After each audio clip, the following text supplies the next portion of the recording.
వెనుకబడిన వర్గాలకు మరింత చేయూత కోసం 10,000 కోట్లతో ప్రత్యేక బ్యాంక్ ఏర్పాటు చేస్తామని ముఖ్యమంత్రి చంద్రబాబు హామీ ఇచ్చారు. 40 ఏళ్లుగా ఆదరిస్తున్న బీసీల రుణం తీర్చుకునేందుకు దేశంలో ఎక్కడా లేని విధంగా ఈ ఏర్పాటు చేయనున్నట్లు చెప్పారు. కర్నూలు, అనంతపురం జిల్లాల్లోని పలు ప్రాంతాల్లో సీఎం ఉధృత ప్రచారం నిర్వహించారు. వైఎస్ వివేకా హత్య కేసులో ఆయన భార్య, కూతుర్ని సైతం జగన్ బెదిరించి ప్రభావితం చేశారని ఆరోపించారు. కేసు విచారిస్తున్న ఎస్పీ బదిలీ కూడా దర్యాప్తును అడ్డుకునే కుట్రలో భాగమేనని మండిపడ్డారు. నోటీస్ కూడా లేకుండా కీలక అధికారుల్ని బదిలీ చేయడం దుర్మార్గ చర్యగా అభివర్ణించారు. పోలవరం, పోతిరెడ్డిపాడు, ముచ్చుమర్రిపై అభ్యంతరాలతో రాయలసీమను ఎడారిలా మార్చేలా కేసీఆర్ చేస్తున్న కుట్రలను తిప్పికొట్టాలని పిలుపునిచ్చారు. ప్రస్తుత ప్రభుత్వం కొనసాగకుంటే సంపద సృష్టి ప్రక్రియకు విఘాతం కలిగి పథకాలన్నీ ఆగిపోయే ప్రమాదం ఉందని హెచ్చరించారు.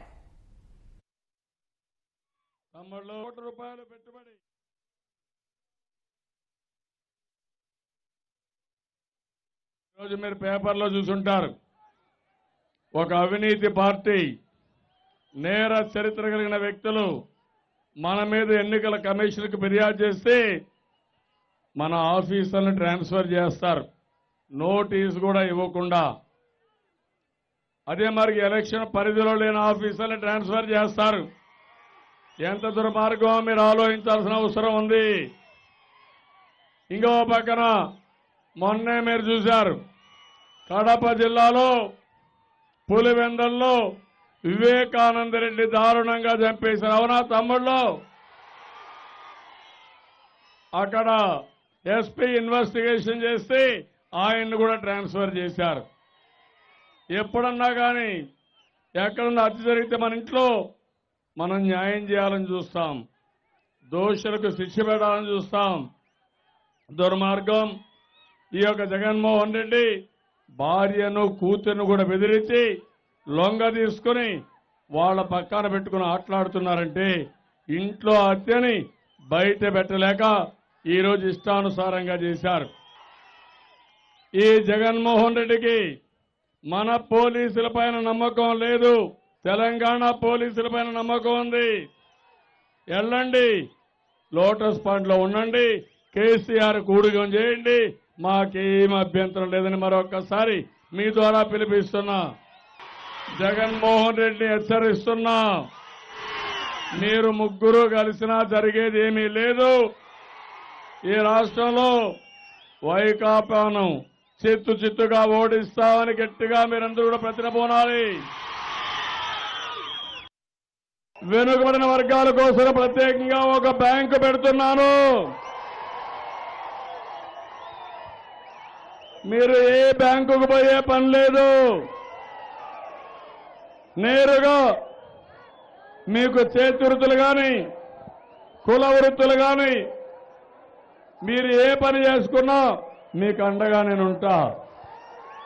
ఈ బ్యాంకు పెట్టడమే కాదు, 10,000 కోట్ల రూపాయలతో బ్యాంకు ప్రారంభిస్తామని మీ అందరికీ హామీ ఇస్తున్నాను. ఈ బ్యాంకు వస్తే ఎవరికి డబ్బులు లేవనే పనే ఉండదు.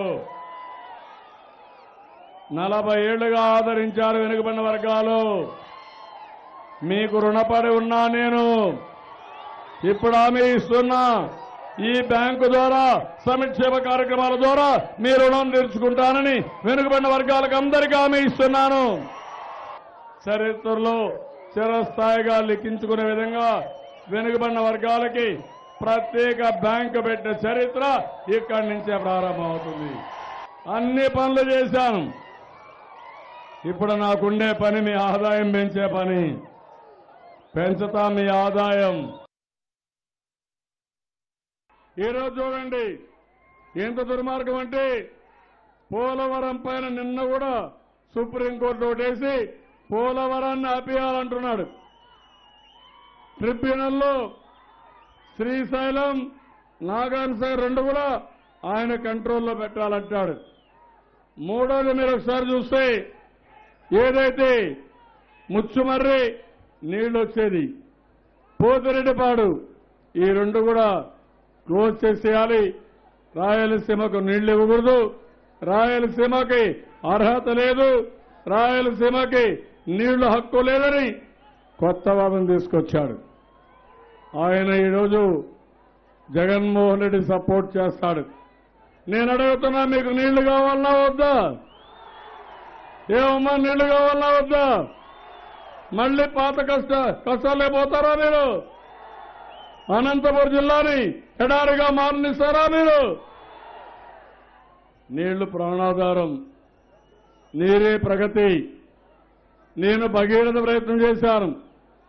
భగీరథుడు ఒక నది తీసుకొస్తే కాటన్ ధర 3 బ్యారేజీలు కట్టి మనం 62 ప్రాజెక్టులు కట్టి 5 నదులను అనుసంధానం చేసి బ్యారేజీలు కట్టి ఇంకో పక్క 140 నదులు కలిపాం.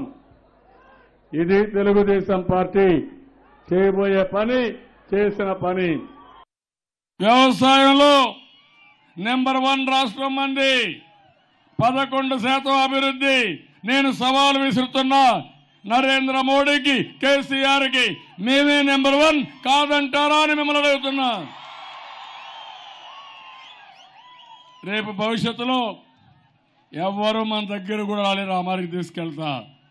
నీళ్లు వస్తే నిన్నటి వరకు అనంతపూర్ ఎడారన్నారు, ఇప్పుడు అంటున్నారు అనంతపూర్ పళ్ళే తినాలి, అనంతపూర్ కూరగాయలు తినాలి, అనంతపూర్లో పండి పూలే వాడాలని ప్రపంచం మొత్తం మాట్లాడే పరిస్థితి వచ్చిందంటే ఈరోజు అనంతపూర్ని ఒక హార్టికల్చర్ హబ్గా తయారు చేసి ప్రపంచం మొత్తం మన పళ్ళు తినే రోజు తొందరలో వస్తుంది.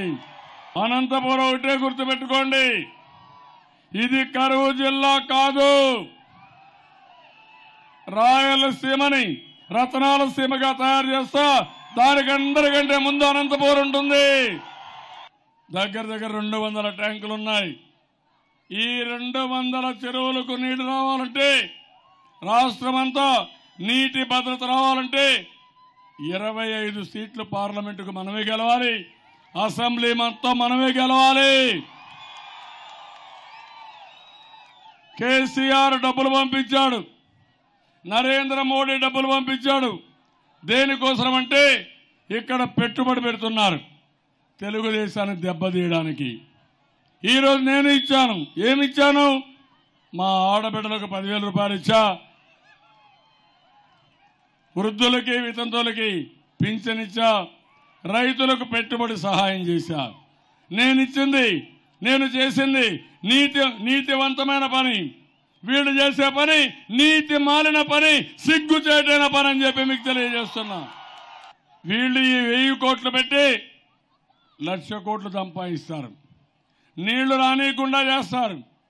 మన బ్రతుకు అంధకారం అవుతుంది.